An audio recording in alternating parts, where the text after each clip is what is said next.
Happy sunny Tuesday, everybody. I'm going to read you a book tonight called Why Mosquitoes Buzz in People's Ears. Let's see if we think the same way about mosquitoes after we read it that we might before.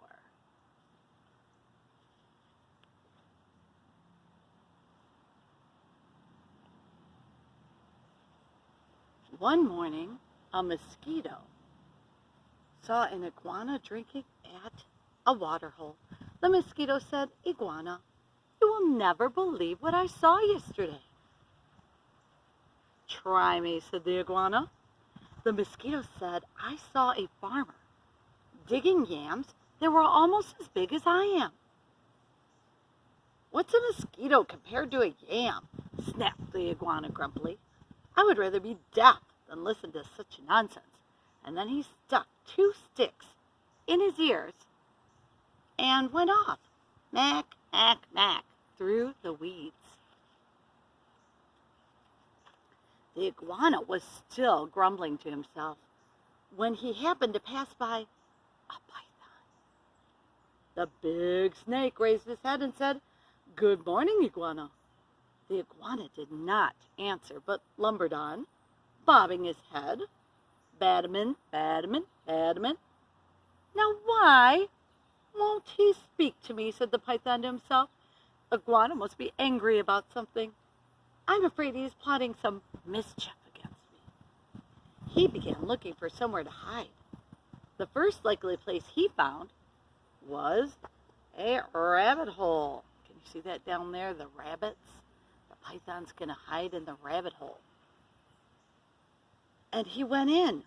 Wasawa, wasawa, wasawa. When the rabbit saw the big snake coming into her burrow, she was terrified. She scurried out through her back way, and bounded crick, crick, crick across a clearing.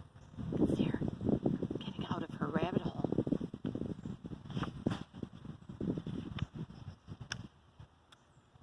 A crow saw the rabbit running for her life. He flew into the forest crying, "Caw, caw, caw." It was his duty to spread the alarm in case of danger. A monkey heard the crow. He was sure that some dangerous beast was prowling near, and he began screeching and leaping, kee-wee, through the trees to help warn the other animals. As the monkey was crashing through the treetops, he happened to land on a dead limb. It broke, and it fell on the owl's nest, killing one of the owlets. Mother Owl was not at home, and for though she usually hunted only in the night, this morning she was still out searching for one more tidbit to satisfy her hungry babies. When she returned home and found one of her children gone, her other children told her that the monkey had killed it. All that day and all that night, she sat in her tree, so sad, so sad, so sad. Now it was the mother owl who woke the sun each day so that the dawn could come. But this time, when she should have hooted for the sun, she did not do it. The night grew longer and longer. The animals of the forest knew it was lasting much too long. They feared that the sun would never come back. At last, King Lion called a meeting of the animals. They came and sat down, pum, pum, pum, around a council fire. Mother Owl did not come, so the antelope was sent to fetch her. When she arrived, King Lion asked, "Mother Owl, why have you not called the sun? That night has lasted long, long, long, and everyone is worried." Mother Owl said, "Monkey killed one of my owlets, and because of that I cannot bear to wake the sun." The king said to the gathered animals, "Did you hear? It was the monkey who killed the owlet, and now Mother Owl won't wake the sun so that the day can come." Now remember, The monkey was scurrying about and fell because of a broken branch. Then King Lion called the monkey. He came before him nervously, glancing from side to side, looking at all the animals. "Monkey," said the king, "why did you kill one of Mother Owl's babies?" Oh, king," said the monkey, it was the crow's fault.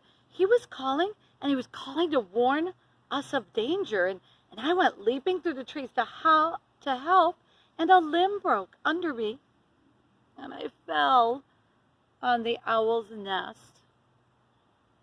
The king said to the council, "So, it was the crow who alarmed the monkey, who killed the owlet, and now Mother Owl won't wake the sun so that the day can come."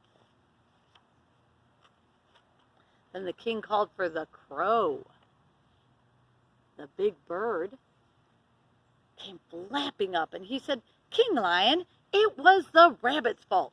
I saw her running for her life in the daytime. Wasn't that reason enough to spread an alarm?" The king nodded his head and said to the council, "So it was the rabbit who startled the crow, who alarmed the monkey, who killed the owlet, and now Mother Owl won't wake the sun so that the day can come." See how it's repeating and repeating? Then King Lion called the rabbit. The timid little creature stood before him, one trembling paw drawn up uncertainly. "Rabbit," cried the king, "why did you break a law of nature and go running in the daytime?" "Oh, king," said the rabbit, "it was the python's fault. I was in my house, minding my own business, when that big snake came in and chased me out." The king said to the council, can you imagine what he's going to say? "So it was the python who scared the rabbit, who startled the crow, who alarmed the monkey, who killed the owlet, and now Mother Owl won't wake the sun so that the day can come." Is there a pattern here? King Lion called the python, who came slithering, wassa-wassoo, past the other animals. "But king," he cried, "it was the iguana's fault. He wouldn't speak to me, and I thought he was plotting some mischief against me. When I crawled into the rabbit's hole, I was only trying to hide." The king said to the council, can you think of what he's going to say?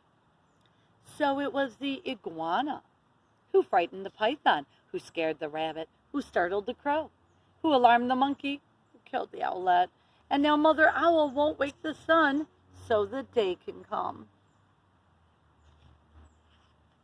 Wonder who's next? What animal's coming next? Now iguana. The iguana was not at the meeting, for he had not heard the summons. Remember, he had sticks in his ears. The antelope was sent to fetch him. All the animals laughed when they saw the iguana coming. "Bet him in," with those sticks still stuck in his ears. King Lion pulled out the sticks. "Burp, burp." Then he asked, "Iguana, what evil have you been plotting against the python?" None at all," cried the iguana. "Python is my friend." "Then why wouldn't you say good morning to me?" demanded iguana. "I didn't hear you or even see you," said the iguana. "A mosquito told me such a big lie that I just couldn't bear to listen to it, so I put sticks in my ears." "Nig, nig, nig," laughed the lion. "So that's why you had sticks in your ears?" "Yes," said the iguana. "It was the mosquito's fault." King Lion said to the council, So it was the mosquito who annoyed the iguana, who frightened the python, who scared the rabbit, who startled the crow, who alarmed the monkey, who killed the owlet. Now Mother Owl won't wake the sun, so the day will come. All of these pages, when Mother Owl isn't waking the sun, does it look like day or night?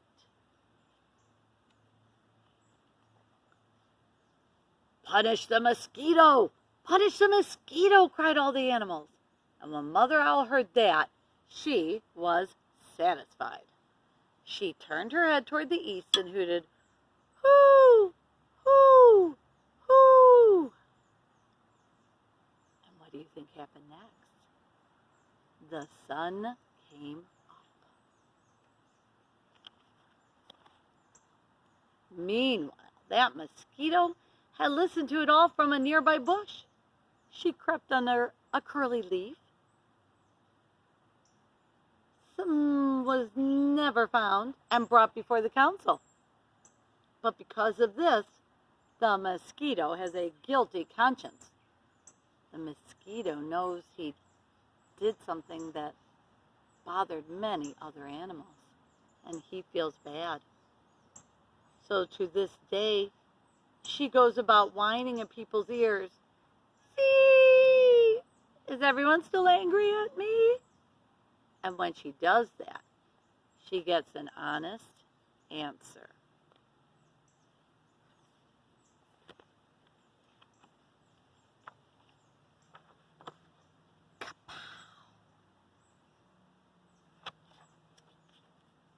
So I guess as we end the book, people may feel the same way about mosquitoes as they did when we started. Are you someone who doesn't really like mosquitoes right by you, especially right by your ears? I hope you have a wonderful rest of the summer and have some fun without the mosquitoes around. Take care.